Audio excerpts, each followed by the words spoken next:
Hey, guess what, everybody? Go listen to the Break It Down show. And now, the Break It Down show with John and Pete. Yeah. This week on the Break It Down show, we have, I'm in a classroom on the campus of Cal State East Bay. That's right. With Kabir Singh. How's it going, man? Holy shit. It was good.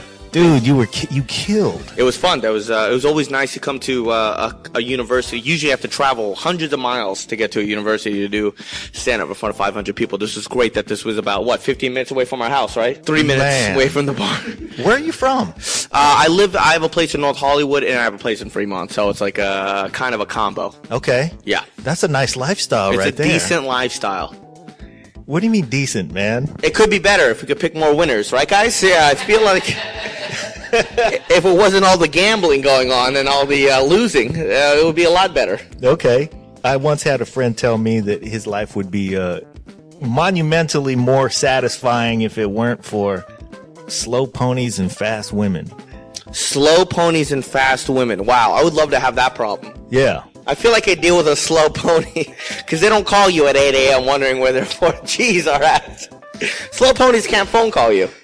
Well, that's one way to look at it. That's right. They can't take your money, though. That's right. Did you grow up here? I was born in Portland, Oregon. I lived in so many places, but I was here from high school to now.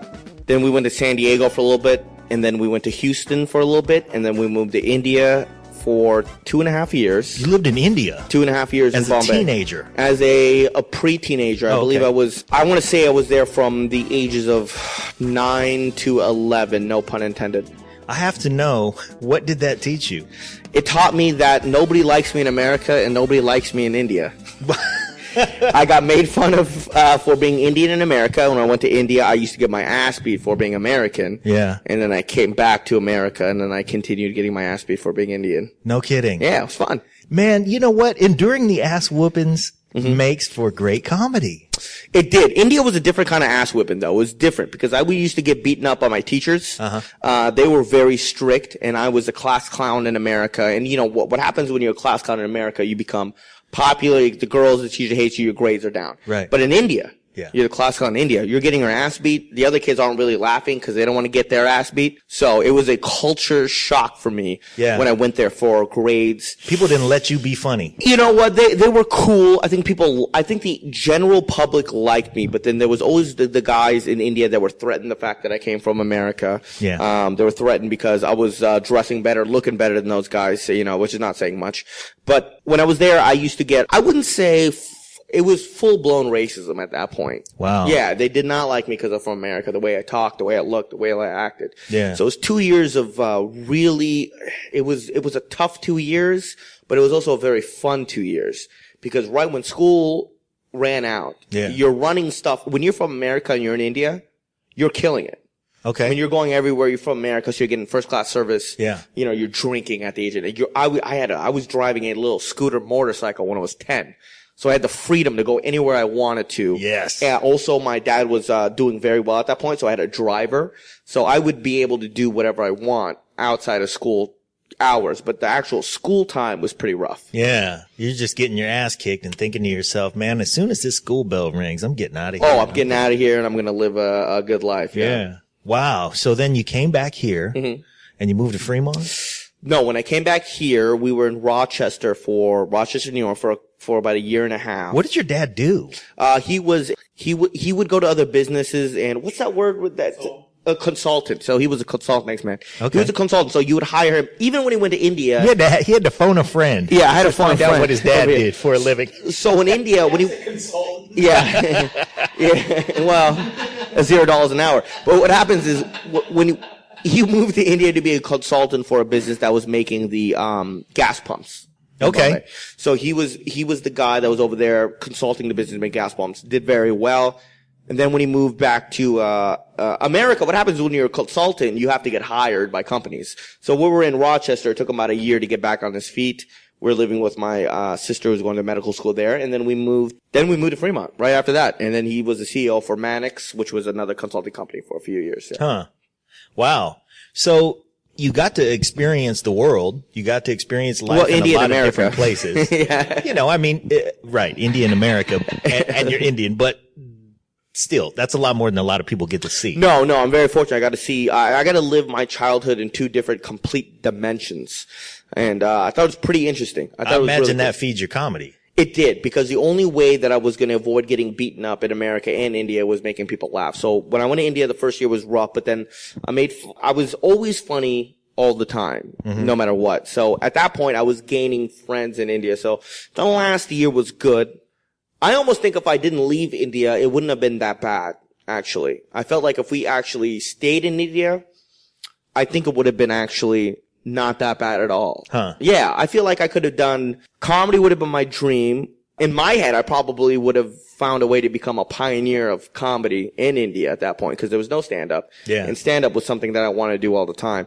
When I moved back to America, again, just being funny, having people like me was the way to go at that point. Well, you had stand-up on your mind since you were a kid, and even when you moved to India, you were thinking about it. No. Obviously, when I was a kid, I wanted to be in movies. When I was in India, I wanted to be in Bollywood movies. I thought that was a realistic situation for me. Right. I always wanted to be funny. But hindsight's 20/20, though. Like, when I was in India, I felt like I could have done some damage in the industry. Yeah. But when we moved back, you know, education was a big part of it. I did the high school. I did the college thing, and then right after that, I decided to do stand-up. But where'd you go to school? Mission San Jose High School in Fremont, yeah. Yeah. So that was cool. It was a lot of fun doing that stuff. And then I went There's right into one or stand-up. two Indians at Mission San Jose High There's a School. few, a million. Actually, my boy over here, Jeremy over here, was over there ninth. Wait, what year did you graduate? 93. 93. Jesus Christ. Man. I started at 99, and then I did the 03-ness. And he said, fuck it. Sorry. It's a podcast. You say whatever you want. You can say whatever the fuck you want, man. Yeah. So let me see if I get this straight though, but you have always been an entertainer. Just stand up came a little later. Well, I didn't realize you could actually get paid for being a class clown. And then Right. when I realized that was that's what you can do, I jumped on that. Yeah. So it seems like, man, your comfort level with the mic when you go up is That you can be more, there's not a person in America more comfortable than me on the mic. in front of that's strangers. clear, because a lot of people have, even when you see stand up, when you see comedians who have who play guitar and Right. and sing songs and stuff, the use of the guitar to me is going up with a weapon. Right. You go up empty handed. No, it's that- you and the microphone. When you're doing stand up, there's a natural, listen, I always think that you have to be legitimately born with Jeremy, the you want a natural. Yeah. No, yes, absolutely. Okay. But I'll also throw a mic. So when it comes to stand up comedy, there are people that will do the guitar and stuff like that, which I have no problem with because I think that's very funny. There's a lot of people that are very funny with the guitar and it makes their set better. But I always find I think the most natural way to do stand up is just with the mic in your head. But there's a lot of people that do stand up classes to learn how to do stand up. How is that? I don't think it works. I think you have to be bored with something in your heart that you're able to have a one-sided conversation with a bunch of strangers to be able to carry that. The way to have that in you is by doing that at parties. Yeah. For, people always ask me how long I've been doing stand-up comedy for, and it's 6 years, and people get pissed for the shit I've accomplished in 6 years, but they don't understand. Why? Well, because it's People who gets pissed? This is Jeremy Curry, everybody. Very funny, very funny. Also joining us tonight. Who gets pissed, Jeremy? A lot of people. A lot of successful comedians that are like at Kabir's stage, it takes them 10, 15, 20 years. Yeah. But the unique thing about Kabir is, I don't know if you saw it or not, his material relates with anybody. Yeah. His material relates with an 18-year-old Yep. to a 70-year-old. Well, you do some material that has to do with being Indian, like your arranged marriages and things like that are cultural, but there's still things that you relate it back. Yeah, you don't need to be Indian to laugh at the Indian. His jokes. stuff is easy to follow. Yeah. It's very easy to follow. He dumbs it down. So with us, who just Jeremy joined us Curry, by online. the way, he opens for me religiously. Yeah. So Jeremy, what you open for career I have religiously? lucky, what's the word I'm looking for? Extinction? Lucky motherfucker? motherfucker? I got the right lottery ticket. How did you? People should be mad at him skipping lines, not me. How did you earn that I lottery actually ticket? earned it. Because you could say that you got that lottery ticket. I mean, at least you got some numbers. Yeah, you earn it, but you maybe got a couple of lucky numbers from going to Mission San Jose High School. Well, no, I didn't know him Mission, but the thing is about Jeremy. You guys are separated though. You guys weren't by there many at the same years. time, but yeah. The thing about Jeremy is I see He a said lot. many Yeah, years. many. Settle down. Jesus. Wow. Many years.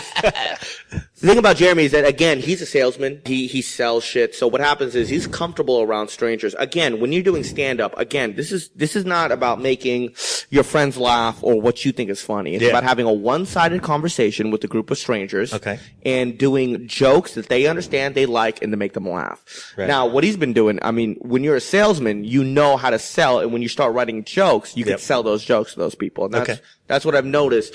I mean, Jeremy's only been doing comedy for less than a year. Is that true? Yeah. So Less than a year, and you open, and as an opener, how long's your set? 10 minutes, 15 minutes, depending. He could do up to, I mean, I've had this guy do 30 in front of me. Yeah, sometimes you just leave him out there to cook, huh? I do. It's fun. But you know what? Listen, there's been a lot of times where I've been left out to cook. So it's fun watching someone else do that and watch the, just the transition into somebody that, you got to learn quick on the job, man. Yeah. I mean, again, if you're going to stand-up classes and someone's trying to teach you, What is that class all about? oh, it's about another person who has not made it successfully in stand-up. So what happens is, my theory about other people taking stand-up classes is a bad idea because you can't get taught. By the way, you're only getting taught by other comedians that have failed. Right. I know that sounds mean. No, that does not But sound Dane mean. Cook, Robin Williams, They're not teaching they're classes. not teaching classes. There's no time. These are comedy bookers, Right. That have decided not to do stand up anymore and decided to just give up on everything. Like I and used to open- have a room and I used to host, and that wasn't working out. And it's a money grab for them. Right. And mind you, it's not a bad thing to No. take that class. Yeah. But that's not going to make you funny. It's not going to make you very good. You have to have Might it give in you a little time. No, it'll teach you how to create a set. But creating a shitty set.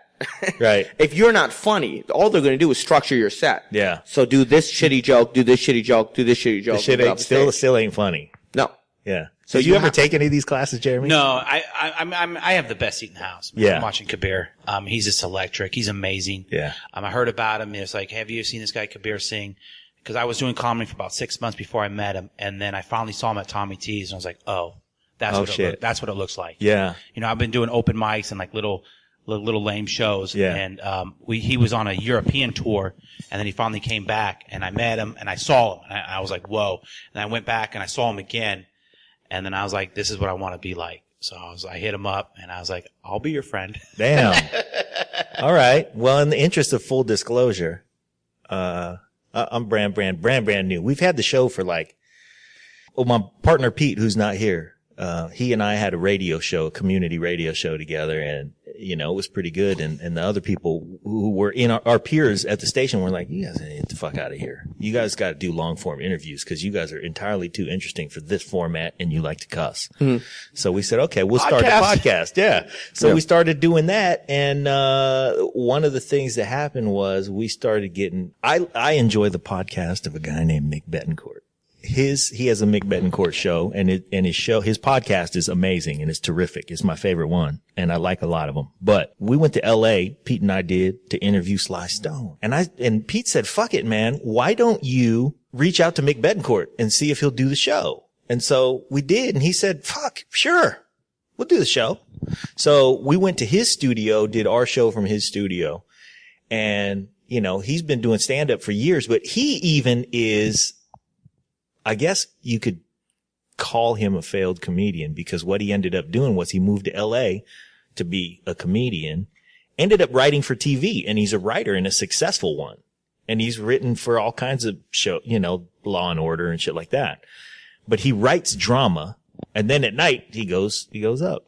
Well, nothing failing about that. Yeah. There's a lot of great comedians. If you could make a living off of doing anything, And like he that, says absolutely you've already that his time as a comedian informs his writing, and it wouldn't be what it is without that. But I said, yeah, man, it's pretty cool. And he said, well, you should fucking go up, you fucking pussy. Go up. When you going up? And then, so we have a friend who has a room in Fairfield once a month. And he said, yeah, man, I've been trying to get you up here. Get up. So I've been up twice. Oh, yeah? Yeah. I've done a grand total of cumulatively 15 minutes. So there you go. Well, unfortunately, stand-up is generally a dead end. Yeah. Like for me, when I do stand-up, I'm not trying to be the best stand-up comic ever. What I'm trying to do is be funny enough to be noticed to get on a show, acting-wise. Yeah. Like, I would never want to write for a show. Ever. Wow. Never. I would never want to do that. Because I want to be on that show. Yeah. I mean, my whole goal is I want to be on the show so people see me on the show and then buy tickets to see me do stand-up. Sure. So me making 80 to 90 grand a year writing for a show for me is nothing that I would ever want to do, Yeah. you know. But it's difficult to live that life. Like, I would love to just create specials and specials over and over again for Comedy Central, HBO, and Showtime. Yeah. That's what you want to do. Sure. But it's so hard to do that. Fuck yeah, You know, it is. and the only way to do that is by getting the shortcut, which means getting a small role on a TV show that airs every week, Yep. so people watch you, Yeah. and then you're in. Aziz. Aziz is probably a guy that got on the boat early. Yeah. He left. I mean, he risked a lot of shit. Aziz left. I don't know what his family situation is, but when he left to LA when he was very young, he got the Human Giant show on MTV. He did that, and then he auditioned, got Parks and Recreational, Yeah. right? Which is, for me, I don't. Huge. It's a huge show, but Yeah, I mean, it's a huge audience, though. it's a huge audience. It exposed him to It exposes to America. Yes, I know, but then he gets to sell at the theaters, and people watch it do stand up. Right. But that's what I want to do. I want to be. But there is also, like, I don't know if his stand-up, I don't know how funny, I don't think Parks and Recreational is funny. Yeah. I don't think his stand-up is funny. Okay. But I think that he worked hard enough to get to the point where he was. Now, I think Russell Peters is funny. Yeah, Russell Peters. Now, Russell Peters had absolutely none of that. Yeah. I mean, he sat there on a mic for 21 years, blew up at the 15th year mark by creating specials in Canada that was on YouTube and blew up. Yeah. Now, that's straight stand-up that blew him Straight up. stand-up. There was absolutely no shitty NBC show Yeah. that made him act for 3 minutes a week on a show Yeah. that a bunch of people watched for absolutely no reason, only because it was following The Office. So that is something that I like to see. Well, I'm not going to burn it, Aziz. I'm sorry. I hope he comes and does our show, and I don't want to say, fucker, it isn't funny. I have an open for Aziz. But I one day, too. I'm did, just saying that. I did just there's a- yesterday. I watched his special that he did at Madison Square Garden. It was pretty funny. Well, okay. But, yeah. but it was just pretty funny. And it wasn't it wasn't like I was watching, Richard Pryor live on Sunset Strip. But mind you, this is Aziz's 4th or 5th hour. Yeah. And he's burned, I'm sure his first hour. Yeah. I mean, this is my second hour of material. So obviously it's going to be stronger than somebody else's 5th or 6th hour. All right. You know, you have your first hour and that's all the funniest shit you've created for 3 years. Yep. In your second year. And then you start rushing it because you Yeah. want to put out specials. And it is make not that- cooking that long. No. You don't have that 3-year simmer But on what that does he hour care? of material. The point is, he hit the jackpot the minute Parks and Recreational hit the air. Yeah. He got cast on that. That went through about 5 or 6 seasons. Right. This is a guy that was not even featured as much on the show as the other people. I mean, Chris Pratt was barely on that show, and he's the motherfucking lead guy for Guardians of the Galaxy. Yep. So by no means does your art form becomes tampered because of a show. Yeah. You get on a show, you're out there now. Yep. And then people can select what they want you to do. Yeah. Now, Aziz can't be a fucking mega superhero guy, right? Right. So he does stand up. Yeah. And he's very funny. He's a funny guy. I'm not saying he's not a funny guy. It's just that he's selling out arenas right now. Yeah. Would he sell out arenas if he wasn't on Parks and Recreation and was just doing stand up for the last 8 years? Negative. So do you think that somebody like Russell Peters, who is selling out arenas after arenas for the last 9 years off That of doing dude nothing? might do like Wembley Stadium 9 nights in a row. Russell will come to a stadium in any country you want. Yeah. 20,000 South seaters. Africa. Yeah. Now, don't you think just by common law that Russell Peters might be a funnier stand-up comedian than Aziz? Right. It definitely a purist. He's coming at it with no other promotional Now, don't you crutch. think Brian Regan is a funnier comedian than everybody who Yeah, has not been he's on one he's- goddamn TV show in his life and he's selling out theaters everywhere? Why do you think that is? Because he's a funny comedian and he's funnier than everybody that we're pumping up on television. yeah. He's funny. Brian Regan But is what is it about Brian Regan that television? I mean, if I'm a television exec, I'm like, we got to get this dude. maybe he can't act. That could Maybe be. he can't act. Maybe he doesn't give a shit. That could be. Maybe his art form is to be coming on a stage with a mic and ripping it hours of clean comedy and producing. Louis C.K. just got a show recently, Yeah. right? Yeah. His show can be depressing sometimes. Yeah. I've never watched a Louis C.K. His show, Louis. I watch his show all the time. And I think it's funny, but it can be very depressing. It is very I think it's depressing. boring. I find it And really he boring. finds it boring. I'll tell you what, I do too. And I love Louis C.K. I love him, but I just can't sit there and But watch see, here's that. the thing. He got that show. I mean, this is where it comes right here. He didn't get that show before he became a stand-up star, right? Right. He got that show because he was Because, a stand-up show. right, yeah. All right. That's the big difference. Yep. That's the big difference between him.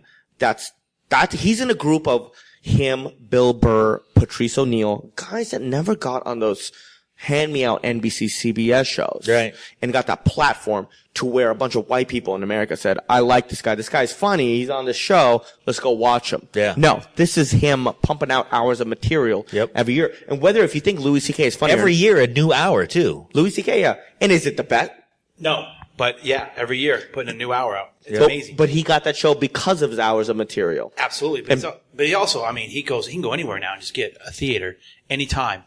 But he built that off of stand-up. He didn't build that off of But TV. A lot of his stuff, though, I mean, when you're known, it's a lot easier. Yeah. You can just say, I went walking down the street. Right. And people start laughing. Yeah. And you know what my point Well, is? you know what? Is Adam how you Carolla. got known. Did you get known by a TV Yeah, I mean, show that was scripted Louis for C.K. you? got it known. Or did you get known by your stand-up comedy, He Blood, got Sweat, known and through Tears? stand-up. It wasn't his looks. Yeah. And you're right. Blood, sweat, and tears and your own wits. Blood, Sweat, and Tears, your own writing with the pen. And Louis C.K. wrote a lot of Chris Rock's greatest jokes back in the day, too. Yep. Bill Burr wrote a lot of Dave Chappelle shit back in the day. Yeah. But these are the guys that I want to aspire to now. If you give me the ticket to get on NBC. And listen, I'm a smart guy. Yeah, I'm not needy. yeah. I don't want to go down that route. I want to get on a TV show. However, I want to get on a TV show that is written by somebody else. I'm on it here and there, and people see me and come see me do stand-up. Do stand-up, yeah. That's the route I want to take. Okay. I want the Aziz route. Uh-huh. I want that route. It's fine. I don't want the Russell. it's okay. You're not above it. It's $20,000 a weekend. Yeah. There's Those are that. good paychecks. There is that. I don't want the Aziz, Bill Burr, Louis D-Ray. C.K. 25-year route. Yeah. I want the Aziz route.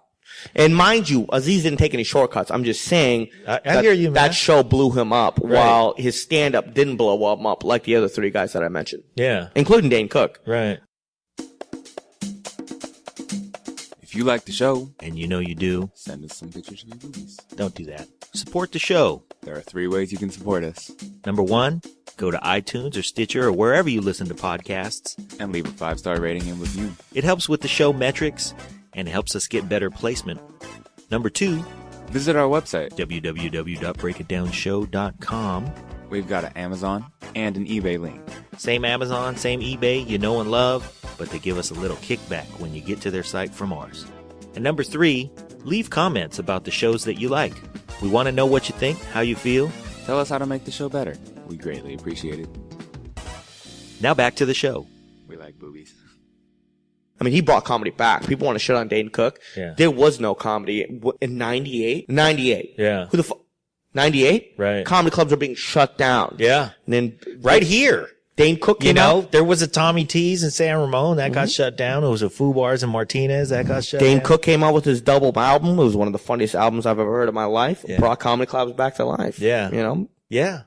Man. So I have a vision of what I want to do, and it's the shortcut. Well, let's talk about, before you get to your shortcut, one of the reasons that we're here is to pump your show that's coming up on the 20th of March at the Empress Theater in Vallejo. You are performing with Ellis Rodriguez and Leonard Jackson. Leonard Jackson. He's Yeah. he's a killer. The kid. And my boy Jeremy Curry will be on that show too. Are you on the, right on? I guess so. I just found out. See that ride? See It's that? all about who you He's know, man. right. It's all about networking. Yeah. Not No, about that it. Vallejo show is going to be great. You're going to see Ellis Rodriguez, who we both. Very good friend of mine. Very good comic. Yeah. Outstanding comic. I mean, this is a guy that I respected when I first started doing stand-up comedy. We did a San Jose Improv Comedy Competition about 5 years ago, and you know, Sammy Obeid came in first. Hassan Minhaj came in second. Hassan Minhaj is now on the Daily Show. Yeah. And third was Ellis Rodriguez. Man, that ain't bad. Talent there. Yeah. That is some Yeah. talent. That's thick. Yeah, came in fourth. I was very bitter. Okay. Next Came year, in fourth? Yeah. That was his. Next that year- was your second Let's year. go see what else is doing tonight. Yeah. Second year doing comedy. That was my first year doing was your comedy. first year Can you doing believe it? comedy. Next year I swept it, came in first the next year. Ellis is one of the funniest comics around right now. So Yeah. you get to see, anytime you get a ticket to see me and Ellis for under $50 is a pretty good deal. That's a bargain. And Jeremy will be there, and he'll sell you some shit. Yeah, I'll sell you some shit. If you need roofs, You windows. need some Kabir Singh shirts. I'm your guy. Man. I won't So let no one walk by. you're on tour right now. I I'm- caught you in a rare day in the Bay Area. Well, yeah, I'm in the middle of my college tour, and unfortunately, one of the colleges were 25 minutes away from me. But tomorrow, I'm going to be doing Montana University. The next day after that is going to be Denver University, and then South Alabama University. So I'll be back on Saturday. Wow. You're all over the place. You going, Jeremy? No, I'll be hosting the San Jose Improv tomorrow night for Sammy Obeyed. All right. Sam Bade, one of the funniest comics here. Now, That's a this great is show. not going up before tomorrow night, so I apologize for that. No problem, no so problem. that plug's not going to, we're not going to do you too That's much all good right. on that No, part. I can send it to Sammy later on. It's already It's committed. it's already committed. There's already officially going to be 14 people there. All right. Let's get No, it's 4. Cale Jones. 14 would be phenomenal. I tried to get Jeff on the show. He's like, no. Man. So, but tonight, you know, you faced a house of a couple hundred. You killed. They were, Not only that, the show was supposed to be structured to where they would be the local comics going up at 7, and then 8 o'clock they'd have an intermission. Uh-huh. And then Jeremy was supposed to go up and then bring me up. But tonight, they just threw me up there at about 7:50. I went up there and murdered it for 20, and then threw poor Jeremy up there, who did very well. man. Take the time whenever you can get it. Man, That's right. You know, And but I that's- mean, that's a good. I mean, I didn't follow him as well as I wish I would have. You know, if following him is it's hard to do. Well, you know what? And here's an underrated comic. Jay Leno. He used to go up after Richard Pryor. He said he would go to the Comedy Store and he would purposefully go up after Richard Pryor because if you follow Richard Pryor, you will know when your shit's not funny. Yeah. And that's what he did. He just went up. He wasn't afraid to get his ass handed to him. And he'd go up after Richard Pryor would slay the room, and then he'd do his shit, and he'd go, well, I got to throw that out because that shit ain't funny. But you also have to look at it like this, though. If you go up after Richard Pryor, you know you're going to not do well. Yeah. But you also can't do your material and say that material's not funny. Well, but that's what he did. He would be like, well, if I went out there and I did 20 jokes and 4 of them were cool, I knew they were fucking good, you know? And so that was part of But a his lot process. of time, a lot of comedy too is like it's who your crowd is. Yeah. So like today, I kind of struggled because my crowd was young kids. Uh-huh.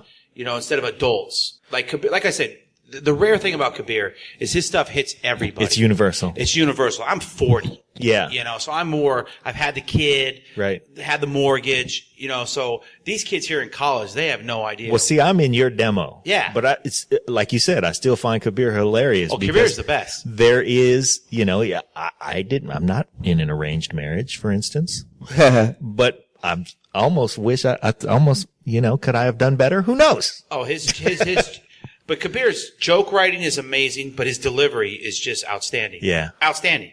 His fluctuation, his energy. That's what I learned from the beginning. Cause when I first started comedy, I was like, what am I doing? Yeah. And then I saw the confidence and the electrical. You know, the electricity thing guy who is, brings to the though, stage. that people can go up and try and force the energy. And that's what the difference is, I think. It's is that natural with him. Nothing is forced. It's natural. Yeah. I mean, this guy could lose $1,500 in 4 minutes. That sounds You'll like, never know. That sounds like the voice of experience. Well, I lost 1,200 You've of seen it. that happen? Yeah. Wow. Yeah. Let's talk about Swiss Park. Man.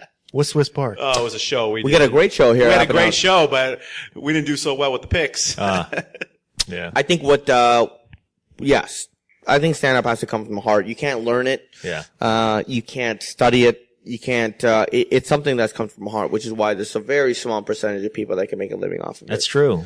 You gotta be very funny. You gotta be really dedicated, man, because there's no thumbs up, man. I mean, I'm gonna go up on Montana, Denver, and South Alabama, and I'm probably gonna murder all 3 shows, and no one's gonna hear about it. Yeah. No one. Yeah. I'm gonna go up there and murder it in front of 500 people on half a day of sleep. But who cares, right? Yeah. I mean, I just smashed this place. Who's gonna care about that? Well, somebody. No, nobody cares. What people care about is the show that you're on. Yeah. They want to see you on TV weekly. Yeah. They want to see you, and then they want to say, "Hey, we're gonna see this guy on that show." Yeah. And then they come see you on that show. You're gonna be very funny, and then people will come to your shows again. Yeah. But the key is to be on those shows. Wow. Yeah. It's depressing. And you're also going to have a bunch of people that are not funny. Yeah. That are depressed with their lives, that are not good enough to do what you're doing. Yeah. Making decision whether if you should do it or not. Damn. That's the worst. So you're going to have people sit there that have given up on any kind of comedy, given up on their lives, sit there with a pad of paper and be all like, yeah, that guy. Yeah. He's okay. We'll put him in. Or someone will say, oh, that guy's not very funny. So that's the battle that comedians have to do every day. We have to impress people that are not funny, that have no idea what funny is, that will not take a trip in their car to watch you in your own environment. Right. Do well. Yeah. They'll throw you in a classroom like this with 4 motherfuckers with a pen and a pad, and will judge you whether if you're funny or not. Wow. And it's the worst thing ever. And that is what we have to battle. So you want to give the thumbs up to the people that have proven and have done well in that situation. Yeah. And you want to give the thumbs up to the people that avoid that situation and still made it other way. Yeah. But that's stand up. That's the way it is. That is the way it is. Listen, man, I sat there, NBC Stand Up for Diversity. These guys that have been doing better, you're going to sit there with 4 people and you're going to do your jokes. Yeah. That's rough. That's rough. And they won't see you murder the 19 shows that you massacred in the last 20 days. Yeah. They'll watch you right now and be like, that joke's 4 of us in here. Man, that joke. I did dig that joke. And these are the most untalented 4 people in fucking America. Yeah. And they're sitting there with a fucking pencil, whether or not you're going to make a living on this. It's the worst thing ever. Wow.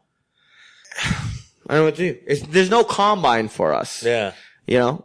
No one could judge how high we jump or how good we could throw a fucking football. Yeah. You killed it for 19 days in a row, and now we want to see you kill in front of the 4 of us. And the 4 of us have no idea what they're fucking doing. Yeah. We like that guy. And they're 4 cynical fucking. Oh God. And they like guys that are not even remotely on your level. Wow. They'll pass me up and be like, that guy's okay. I like that guy. And that guy can't fucking handle 15 minutes in the fucking show that I just did tonight. Yeah, Jeff will get the gig. Jesus Christ. That's what we have to deal with. Man. We have to impress 4 idiots. That is some heavy shit. It's some heavy shit. We're impressing to make it big. Now, this is cute what we do. Yeah. Going around doing stand-up, making some money. It's cute. But to make it big, we're now impressing 4 people that have no idea what the fuck they're doing. Wow. Yeah, you want to see depressing, go to the Comedy Store on a Saturday night. Yeah. In Hollywood, because like all the big time headliners, whatever, they're out in the, everywhere else making money. Right. And you see the guys have been grinding for 20 years. It's funny that you say that. It's like go to the Comedy Store on Saturday night. No. But Saturday night is when everybody who's made it is elsewhere. They're elsewhere. Fuck. Or if you see a star there, they'll just be open micing it. And if you do see a star there, they will be at the best spot possible. They can do whatever they want. Yeah. And they deserve that. Yeah. Guys like Daniel Tosh and guys like Nick Swartzen, they deserve that. But you have to understand, guys like Nick Swartzen made it because of Reno 911. Yeah. I mean, he was on Reno 911. Yeah. You have to get on TV. You gotta. You get on TV, you how become it an happens. automatic headliner. There's 2 routes. You either become the fucking top 5% stand-up comedian, ripping it all the time, and you get this weird fan base that love you for some reason because of YouTube videos. Yeah. Or you just, I don't know, get on a TV show. Okay, but man, you just took shit. You just took our show in a dark place. I will. And I'm just going to tell you this because you've been at it fucking 6 years. Yeah. No. He's been at it 6 years, but And I get that it's frustrating to get in front of 4 people, but fuck those 4 people. Fuck them. My question is, here's a great example, right? I'm going to give you the greatest example ever. Somebody at some point's going to be like, What's a yeah, hit man, show right fucking now? Kabir. He's been at it 18 years, and that's why we now. You watch Breaking Bad? No. You watch, what show do you watch? What TV show I do watch you a watch? bunch of shit, but. What's a TV nothing. show that you like to watch? Blacklist. Blacklist. Is that the one with that, James Spader? James Yeah. Spader? Yeah. Now, the James Spader decided to do a stand-up show for no reason. Now, I'll give you a real example, though, of what you're talking about, because I know what you're talking about. Adam Carolla. Adam Carolla had Love Lines, and then Love Lines became a TV show, and he's Adam funny. Carolla is one of the funniest guys ever. I saw him though the first year that he went out after his radio show got canceled. He's not a, And he came out and he did a PowerPoint presentation. It was mildly funny, and I'll go see him again. I like the dude; he's funny. But that first year that he came out, man, he wasn't that funny. But you're seeing him because you saw him on TV. That show was not great, but it was exactly because I knew who he was, and it was like, oh, it's Adam Carolla. listen, Adam Carolla is one of the funniest minds that we've had in our generation. Really is. You put him on a fucking radio show. Listen, people are funny in different avenues. Yeah. You need, if you need, Adam Carolla needs someone to say something and bounce that back. You can't do that in stand-up. Right. Stand-up is a one-sided conversation. And that's what that was. Exactly. That is exactly what that Adam was. Carolla is one of the greatest, funniest minds of all time. Right. But the problem is he needs to have callers and he'll fucking jab at you, kind of shit on you, and it's great. But what I'm saying is Bryan Cranston, who was on Breaking Bad, the lead guy, bald guy, if he did a stand-up show at the Fillmore, how many tickets would he sell? He'd sell it out. He'd sell it out. Now, that is my goddamn point. You got Bryan Cranston, Jesse from Breaking Bad would sell it out too. Yeah. I'm doing stand-up on the Fillmore. Well, Jesse's a better example because Bryan Cranston has also been at it a long time. Steve-O. Fucking Steve-O. We'll pack Tommy T's. Yeah. And now, Steve-O, for his record, he has worked on it, right? He's funny. He's getting there. He's not great, but he's there, right? Getting there, but he'll pack it out. All right. I'm not going to name drop any names, but like Tommy T's is a club that we go to all the time. Yeah. And Kabir features there all the time. Yeah. And you'll see like after the first show, after Kabir features for certain names, they'll tell him to tone it down. Oh, I've been told. Come on. Absolutely. No, fuck. And the places are packed. But because this guy's a name on a certain show, we won't say the shows or the names. Yeah. But Kabir will feature, smash the first show, and then up in the green room, the guy will go, "Hey man, can you turn it down a little?" Oh, I've had it. Come on. I can name Absolutely. 13 guys. Fuck Yeah, no. absolutely. But why wouldn't they? I want so bad not to believe that. oh, it happens all the God time. damn it. I've done shows where these guys who pack the place, pack the place, is the most god-awful stand-up you've ever seen in the world. Yeah. But there's people standing around the corner. Yep. Can't wait to see Can't him. wait to see him. And then after the show, they'll say, "Thank God you were here." Yeah. They'll tell me that.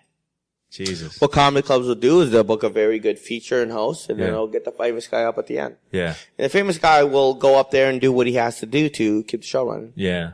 But the point is, guys, I mean, the law is written out for you. Yeah. I mean, to complain about the law and to not follow the law, Right. and then complain about your life, Yeah. is stupid. That's the, You know the what old you have- adage about, yeah. Yeah, you know what insanity. you have to do, buddy. You get on a one TV show, Yeah. you're done. You're Okay. fucking great. And then when people come see you, you build a fan base. All right. Well, then my question to you is this. The TV show that casts you, do you think it matters that you're Indian? Probably will, because there are going to be a certain kind of characters that I could try out for. Yeah. Now, there are people like, again, Aziz, who's, again, I shit on being a stand-up Yeah. comedian. But as an actor, he has taken roles that have been written for other ethnicities. Yeah. No, he's done Parks that. and Rec. He's done that plenty of times. No one in Parks and Rec said that we need an Indian guy on the show. Right. But he came in there and nailed that role, and he got it. And it was that guy, Indian or not. Exactly. And he also did another show with Jesse, the guy from, he did a movie, 30 Seconds or Less, where he had the bomb. Remember that with Yeah. the guy? Yeah.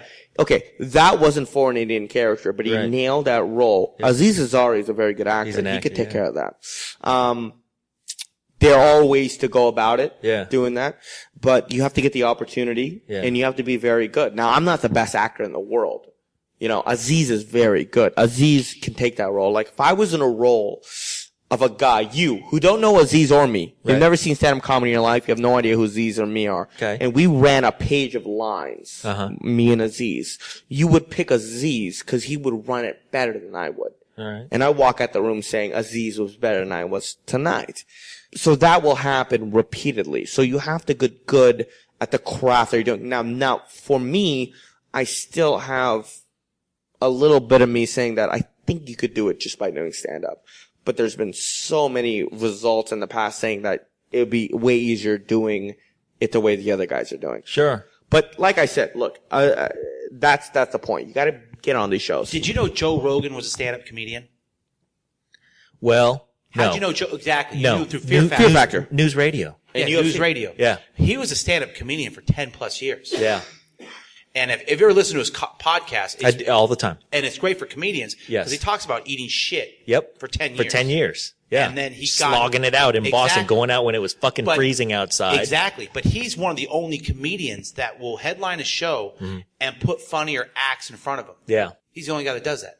because he has an opener named Joey Coco Diaz. Oh, fucking Coco. Ari Shafir too. Very Ari funny. Shafir, yeah. Ari Shafir got me in the Comedy Store. I will always forget. I will always love Ari. He's a rare guy. Yeah. But no one, everyone Ralphie thinks, May. Ralphie May. Yeah. He always says, man, I will get the best middle I can and put him right in front of me. And cause God damn it, I got to get funnier. Yep.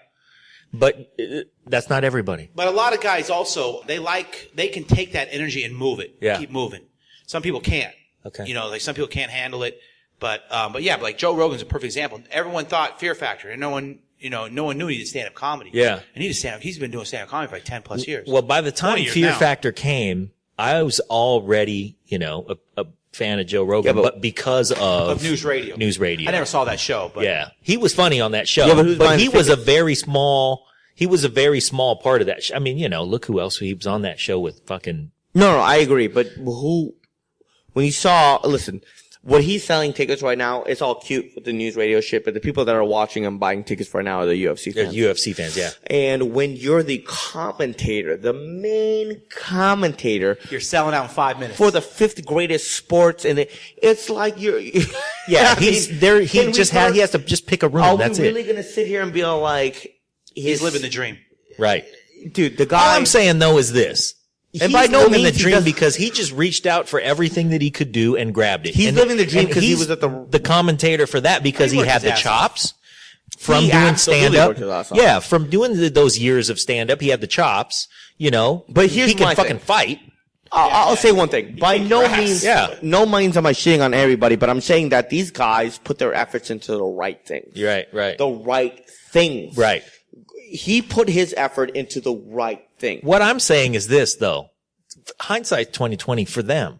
What are we going to say 5 years from now when you're fucking blown the fuck up and we go, yeah, God damn, man. Do you remember when, Thank God he got that TV show. Right.